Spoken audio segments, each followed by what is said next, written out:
اسرائیل میں ایک شخص نے کسی کے ہاں نکاح کا پیغام بھیجا، اس کو ایک آدمی کی بیٹی سے عشق ہو گیا، محبت ہو گئی، نکاح کا پیغام بھیجا تو لڑکی کے ابا نے انکار کر دیا۔ جب انکار کیا تو اس نے، غیرت تو نہیں کہنی چاہیے، بے غیرتی کہنی چاہیے اس نے جناب اس کے والد کو قتل کر دیا، اور یہ چپکے سے قتل کیا۔ اب وہ قوم کا ایک اچھا آدمی تھا، معزز آدمی تھا، پتہ ہی نہیں چل رہا اس کا قاتل کدھر ہے، تو بڑے پھڈے شروع ہو گئے۔ تو اللہ تعالیٰ نے کیا کیا، حکم دیا موسیٰ علیہ السلام کو ایک معجزے کے طور پر کہ میں ایک معجزہ بھی ظاہر کرنا چاہتا ہوں، اور لوگوں کو یہ بھی پتہ چل جائے کہ میں مردوں کو زندہ کیسے کروں گا، یہ بھی پتہ چل جائے۔ تو بنی اسرائیل کو حکم دیا کہ گائے ذبح کرو، اور گائے جب ذبح ہوگی تو اس گائے کے اس ایک حصے کو نا، گوشت کا ایک ٹکڑا اٹھا کے جو مقتول ہے، جس کا قتل ہوا ہے، اس کو مارا جائے گا، تو اللہ اپنی قدرت سے اس مقتول کو زندہ کر دے گا، اور مقتول خود اٹھ کے قاتل کا نام بتائے گا۔ تو یہ ایک بڑا، یعنی ظاہر ہے موسیٰ علیہ السلام کا ایک معجزہ ظاہر کرنا تھا، اور اس میں بڑا مقصد یہ بھی تھا کہ اللہ بنی اسرائیل کو کھلی آنکھوں یہ دکھانا چاہتے تھے کہ دیکھو میں مردوں کو زندہ کر سکتا ہوں، ورنہ گائے کا گوشت مردے پہ لگاؤ تو اس میں کیا اس میں کون سا کوئی سائنٹیفک کوئی لاجیکل بات ہے کہ جس سے مردہ زندہ ہو، کوئی اس کی سائنٹیفک لاجک تو نہیں ہے، اللہ اپنی قدرت سے کرے گا۔ اور گائے یہ کرنے کی ضرورت کیا تھی کہ گائے ذبح کرو اور گائے کا گوشت قاتل کے لگاؤ؟ اس کی حکمت بعض علماء نے یہ بیان کی ہے کہ عین ممکن ہے کہ اس زمانے میں گائے کی پرستش ہوتی ہو، اور اس کے دو قرائن ہیں، ان علماء کی بات کے مضبوط ہونے کی دو یعنی قرائن ہیں جن سے پتہ چلتا ہے کہ یہ بات بڑی جاندار ہے۔ نمبر ایک، آج بھی ہم دیکھتے ہیں کہ ہندو گائے کی عبادت کرتے ہیں، تو اس سے ہمیں پتہ چلتا ہے کہ قوم ایک ایسی گزری ہے ماضی میں جو گائے کو معبود سمجھا کرتے تھے، اور یہ اسی کے اثرات ہیں ہندوؤں میں جو گائے کی پرستش ہو رہی ہے۔ اور اس کی تائید اس واقعے سے بھی ہوتی ہے کہ موسیٰ علیہ السلام جب تورات لینے کے لیے کوہ طور پہ گئے ہیں تو پیچھے بنی اسرائیل نے گائے کا بچھڑا بنا کے سونے کا اس کی پوجا کرنا شروع کر دی، حالانکہ جو مشرک ہوتے ہیں وہ بتوں کی پوجا کرتے ہیں، گائے کی عام طور پہ نہیں کرتے۔ تو اس سے بھی پتہ چلتا ہے کہ فرعون کے دور میں گائے کی پوجا پاٹ کا کوئی نظام رہا ہوگا۔ تو اللہ تعالیٰ کا عین ممکن ہے کہ یہ حکمت ہو اس میں کہ یہ چونکہ ایسی قوم میں رہے ہیں جہاں گائے کو مقدس سمجھا جاتا ہے، تو ان کے دل میں توحید کو راسخ کرنے کے لیے ان سے گائے ذبح کروائی جائے، کیونکہ عملی طور پر تو یہ ایک خدا کے قائل ہو گئے ہیں کہ ایک اللہ ہے، ہم اللہ کے سوا کسی کو نہیں مانتے۔ لیکن آپ خود سوچیں نا، جب کوئی جیسے کوئی ہندو ہمیشہ گائے کی عبادت کرتا رہا ہو، اب اگر وہ اسلام قبول بھی کرے گا تو اس کے لاشعور میں گائے کا کچھ نہ کچھ تقدس بیٹھ جائے گا، اور اب اس سے آپ بکری ذبح کرنے کا کہیں کر دے گا وہ، اور اس سے آپ کہیں کہ اونٹ نہر کرو کر دے گا، لیکن جب گائے پہ چھری پھیرنے کی بات آئے گی تو سوچیں کہ ساری زندگی جس کی عبادت کی ہو تو چھری پھیرتے ہوئے تھوڑا سا وہ ڈرے گا، ایک لاشعور میں ہوتا ہے انسان کے۔ تو اللہ تعالیٰ نے عین ممکن ہے، میں عین ممکن اس لیے کہہ رہا ہوں کہ یہ کوئی اس بارے میں صحیح حدیث موجود نہیں ہے ہمارے پاس، لیکن علماء کا قول ہے جس کی تائید ہوتی ہے ان چیزوں سے جو میں آپ کے سامنے پیش کر رہا ہوں۔ تو عین ممکن ہے کہ اللہ تعالیٰ نے ان کے دلوں سے گائے کی جو معبود ہونے کا تصور ہے اس کو بالکل کھرچ کے نکالنے کے لیے کہ بھئی گائے بالکل ایسے ہی ایک جانور ہے جیسے بکری ہے، جیسے دمبا ہے، جب چاہتے ہو کاٹ کے کھا جاتے ہو، تو یہ بھی ایک ایسا جانور ہے، دودھ لو، جب دودھ دینا ختم کر دے کاٹ کے کھا جاؤ اس کو۔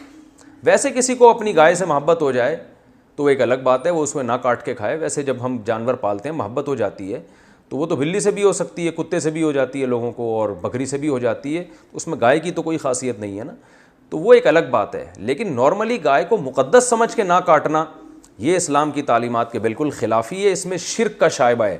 تو اس لیے بنی اسرائیل سے حکم دیا گیا گائے کاٹو، گائے جب کاٹو گے تو ان کے دل میں گائے کا تقدس نکلے گا، تو عین ممکن ہے۔ تو اب یہاں سے یہ بات شروع ہو رہی ہے، اللہ نے فرمایا وَإِذْ قَالَ مُوسَىٰ لِقَوْمِهِ، اس وقت کو یاد کرو جب موسیٰ نے اپنی قوم سے کہا کہ اللہ تمہیں حکم دیتے ہیں کہ تم ایک گائے ذبح کرو۔ تو اب ایک دم نا، چونکہ شرک سے مانوس ہو چکے تھے، گائے کو بچھڑا بنا کے عبادت بھی کر چکے تھے، اور فرعونیوں میں بھی ایسے گائے کی عبادت کرنے والے لوگ ہوں گے، ان کے ساتھ رہ کے کچھ نہ کچھ تقدس آ گیا تھا گائے کا۔ تو ایک دم ان کو دماغ میں خیال آیا اور کہنے لگے اے موسیٰ اتتخذونہ ہزوا، کہ آپ ہمارے ساتھ مزاح کر رہے ہیں، کیسی عجیب عجیب باتوں کا آپ ہمیں آرڈر دے رہے ہیں۔ حالانکہ جو پیغمبر کو مانتا ہے وہ پیغمبر کے حکم کے آگے چون و چرا نہیں کرتا. یہ بالکل اس سے ہمیں یہ بھی پتہ چلتا ہے. دیکھیں اللہ نے ہمیں بھی بقرعید کے دن گائے بکرے کاٹنے کا حکم دیا, تو صحابہ کرام کو جب رسول اللہ صلی اللہ علیہ وسلم نے بقرعید کے دن جانور کاٹنے کا حکم دیا, انہوں نے یہ لفظ نہیں کہا کہ یا رسول اللہ کیسی بات کا حکم دے رہے ہیں آپ, بلکہ فوراً بڑھ چڑھ کے انہوں نے قربانی کرنا شروع کر دی. تو یہ فرق تھا صحابہ میں اور بنی اسرائیل میں. تو ہم بھی اگر اپنے آپ کو کامل مومن بنانا چاہتے ہیں تو صحابہ کے راستے پہ چلنا پڑے گا. بقرعید میں اللہ نے حکم دیا جانور کاٹو, ہم کاٹ دیں گے, اس لیے کہ پیدا اللہ نے کیا. اور جو لبرلز ہوتے ہیں نام نہاد لبرل, وہ چون و چرا کرتے رہتے ہیں, یار اتنے پیسے کسی بیوہ کو دے دو, اتنے پیسے کسی غریب کو دے دو, اتنے پیسے سے کسی یتیم کی تعلیم کا انتظام کر لو, جس پیسوں سے تم بیل لے کر آؤ گے, تو وہ کرتے رہتے ہیں ایسی باتیں. تو بنی اسرائیل بھی کہنے لگے تتخذون حضوا, یہ کس قسم کا آرڈر دے رہے ہیں آپ؟ نماز کا حکم دیں, روزے کا حکم دیں, سمجھ میں آتا ہے, گائے کاٹنا کیا ہے؟ تو اتتخذون حضوا, کیا آپ ہمارے ساتھ مذاق کر رہے ہیں؟ حضرت موسیٰ کو غضب آیا کہ میری قوم کیسے بات کر رہی ہے مجھ سے. قال موسیٰ علیہ السلام نے فرمایا اعوذ باللہ ان اکون من الجاہلین, میں اللہ کی پناہ مانگتا ہوں اس چیز سے کہ میں جہالت والی بات کروں. میں پیغمبر ہو کے تمہیں آرڈر دے رہا ہوں اور اس میں سنجیدہ نہ ہوں, یہ کیسے ہو سکتا ہے؟ اب بنی اسرائیل کو یقین آ گیا بھائی یہ تو واقعی آرڈر ہے. قالوا, تو بنی اسرائیل کہنے لگے, اب لیت و لعل سے کام لینے لگے. جب انسان نے کسی حکم کو پورا نہیں کرنا ہوتا نا تو وہ 100 سوالات آگے شروع کر دیتا ہے. وہ سوالات شروع کر دیے کیونکہ اب تکلیف ہو رہی تھی گائے کاٹتے ہوئے. تو کہنے لگے ادعو لنا ربک, اپنے رب سے پوچھئے, یبین لنا, ہمیں بتائے, ما ہی, کون سی گائے بھائی؟ گایوں کی تو درجنوں قسمیں ہیں. حالانکہ عقل مندی کا تقاضا یہ تھا, حدیث میں آتا ہے اگر بنی اسرائیل اتنے سوالات نہ پوچھتے نا تو جو گائے کاٹ دیتے اللہ قبول کر لیتا, جو مل جاتی کاٹ دیتے. خود پوچھ کے اپنے اوپر پابندیاں. ما ہی, کڑی گائے؟ قال انہ یقول انہا بقرۃ, جب آپ پابندیاں لگوائیں گے تو پھر اللہ بھی لگائے گا پابندی آپ کے اوپر. تبھی قرآن میں آتا ہے نا دوسرے مقام پہ, لا تسألوا عن اشیاء ان تبد لکم تسؤکم, اے ایمان والو ایسے سوالات مت پوچھا کرو کہ اگر ان کا تمہیں جواب مل جائے تو تم اور پریشان ہو جاؤ. تو جتنا اللہ نے مبہم جو چیز رکھی ہے نا اس کو مبہم ہی رہنے دو. تبھی علماء نے اسی سے یہ استدلال کیا ہے کہ اگر کوئی شخص آپ کو ہدیہ دیتا ہے یا آپ کی دعوت کرتا ہے تو آپ اس سے خود سے نہ پوچھیں کہ تمہارا ذریعہ آمدن کیا ہے. مسلمان ہیں, اچھا گمان رکھیں حلال ہی کماتا ہوگا, جائیں کھا پی کے پتلی گلی سے نکل لیں. خام خواہ میں تفتیش کرنا, بھائی آپ ذرا یہ بتائیں کہ یہ جو آپ مجھے کوفتے کھلا رہے ہیں یہ آپ نے کہاں سے خریدے, کتنے کے خریدے؟ تو پوچھ کے اپنے اوپر پابندیاں نہ لگوائیں. ہاں کسی سے لانگ ٹرم کوئی معاہدہ ہو اور طویل تجارت کرنی ہے یا کہیں رشتہ بھیجنا ہے تو اس میں پھر یہ پہلے سے پوچھ لیں کہ آپ کی ارننگ کیا ہے. اس لیے کہ اگر بعد میں آپ کی وہاں شادی ہو جاتی ہے, پھر پتہ چلتا ہے کہ ان کا تو شراب خانہ ہے, تو پھر آپ ساری زندگی کیسے اجتناب کرو گے؟ یعنی پھر تو کیونکہ وہاں بہت لمبا معاملہ ہے نا آپ کا, آج نہیں تو کل تو پتہ چل ہی جائے گا. تو جو چیز کل پتہ چلنی ہے تو انسان پھر پہلے سے پوچھ لے. لیکن اگر کبھی کبھار لوگوں سے معاملات ہیں, کوئی آپ سے خرید و فروخت کر رہا ہے کچھ, تو پھر اس سے پوچھنے کی شریعت میں اجازت نہیں ہے, کیونکہ سوال پوچھ کے اپنے آپ کو مشکلات میں نہ ڈالیں. ہاں ضروری علم حاصل کرنا بہرحال ضروری ہے. تو اللہ نے فرمایا ما ہی, کڑی گائے, وہ بنی اسرائیل نے کہا ما ہی, کڑی گائے. قال انہ یقول انہا بقرۃ لا فارض ولا بکر, وہ نہ تو معمر گائے ہو نہ بالکل بچی ہو, درمیانی ایج کی گائے ہونی چاہیے, بالکل درمیان میں. فافعلوا ما تؤمرون, اور پھر حضرت موسیٰ نے ان سے کہہ دیا اب جو تمہیں حکم دیا جا رہا ہے کر گزرو, مزید سوالات نہ پوچھو, بس درمیانی عمر کی گائے کاٹ دو. نہیں جی, ان کو بھی کوئی تکلیف تھی. قالوا ادع لنا ربک, اللہ سے پوچھئے, یبین لنا, ہمیں بتائے وہ, ما لونہا, کلر کیسا ہونا چاہیے. گائے تو کالی بھی ہوتی ہے, سفید بھی ہوتی ہے, لال بھی ہوتی ہے, کلر ذرا ڈیفائن ہو جائے تو ذرا ہمیں ذرا تسلی ہو جائے گی. قال انہ, حضرت موسیٰ نے فرمایا, دیکھیں اللہ یہ بھی کہہ سکتے تھے جو چاہے کلر, لیکن اللہ نے بھی ان کو سزا دی کہ جب پوچھ رہے ہو تو پھر یہ والا کلر ہونا چاہیے. انہ یقول انہا, بے شک اللہ تعالیٰ فرماتے ہیں کہ وہ ایسی گائے ہو, بقرۃ صفرا, زرد رنگ کی گائے ہو, فاقع لونہا, چمکتا ہوا زرد رنگ, تسر الناظرین, دیکھنے والوں کو خوش کر دے. اب لاؤ ایسی گائے. لیکن ابھی بھی ان کو تسلی نہیں ہوئی تھی, تو کہنے لگے ادعو لنا ربک یبین لنا ما ہی, اللہ سے پوچھیں کیڑی گائے. ابھی بھی سمجھ میں نہیں آ رہی, زرد رنگ کی تو بہت ساری گائے ہوتی ہیں, ان البقرہ تشابہ علینا، گائے کے معاملے میں ہم ابھی بھی کنفیوز ہیں، گائے ہم پر مشتبہ ہو گئی ہے. لیکن ایک جملہ ان کی زبان سے اس دفعہ اچھا نکل گیا، وَإِنَّا إِن شَاءَ اللَّهُ، اگر اللہ نے چاہا، یعنی انشاءاللہ لَمُهْتَدُونَ، اللہ نے چاہا تو اب ہمیں پتہ چل جائے گا. حدیث میں آتا ہے یہ انشاءاللہ کہنے کی برکت تھی کہ اگلے سوال کے جواب ملنے پر انہوں نے گائے ذبح کر دی. اگر انشاءاللہ نہ کہتے نا تو ان پر اللہ کا عذاب آتا، کیونکہ اگلے سوال کا جواب بھی ان کو ملتا، اس کے بعد بھی یہ نہ کرتے، پھر وہ اور سوال پوچھتے تو اللہ کا عذاب آ جاتا کہ تم نے کرنا نہیں ہے، حجت بازی کرنی ہے بس تم نے. تو اس لیے انہوں نے اس دفعہ کہہ دیا انشاءاللہ. انہوں ڈر رہے تھے نا حضرت موسیٰ علیہ السلام کوئی تھپڑ نہ لگا دیں، جیسے وہ قبطی کو تھپڑ مارا تھا، وہ مر گیا تھا، تو جو پوچھنے گیا ہوگا قوم کی طرف سے حضرت موسیٰ علیہ السلام سے، اس کو بھی تو ڈر لگ رہا ہوگا کہ اب تیسرے سوال پہ کہیں حضرت موسیٰ کا چانٹا نہ آ جائے.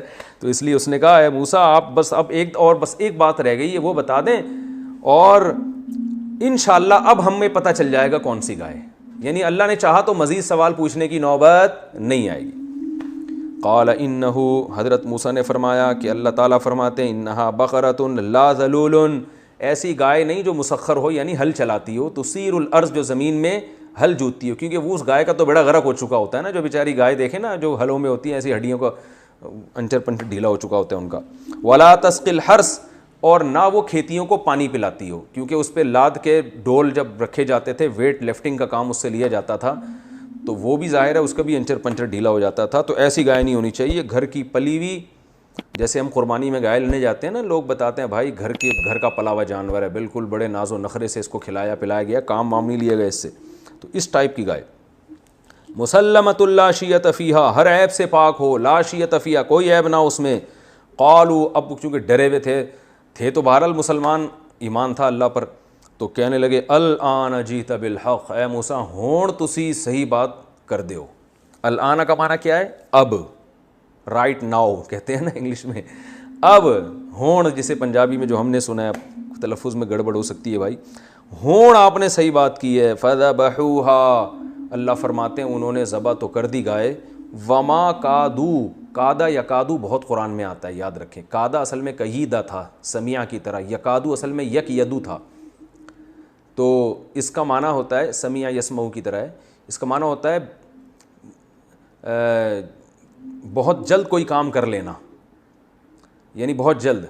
جیسے کادا، میں اگر اپنے بارے میں کہوں گا نا تو یا میں کسی شخص کے بارے میں کہوں گا کادا زیدن یفعل، قریب ہے کہ زید یہ کام کر لے. بس جو کرنے ہی والا ہوتا ہے، گوئنگ ٹو ڈو، جسے انگلش میں کہتے ہیں نا I am going to do this, یا I am about to sleep جیسے کہتے ہیں، میں بس سونے ہی والا ہوں، یا I am going to sleep, یا I am going to take rest, یا گوئنگ ٹو ڈو دس، کچھ بھی اس طرح کے جو اسٹرکچر استعمال ہوتے ہیں انگلش میں بھی اردو میں بھی، بس میں کرنے والا ہوں، یا یہ کام بس ہونے ہی والا، I am about to reach, میں پہنچنے ہی والا ہوں.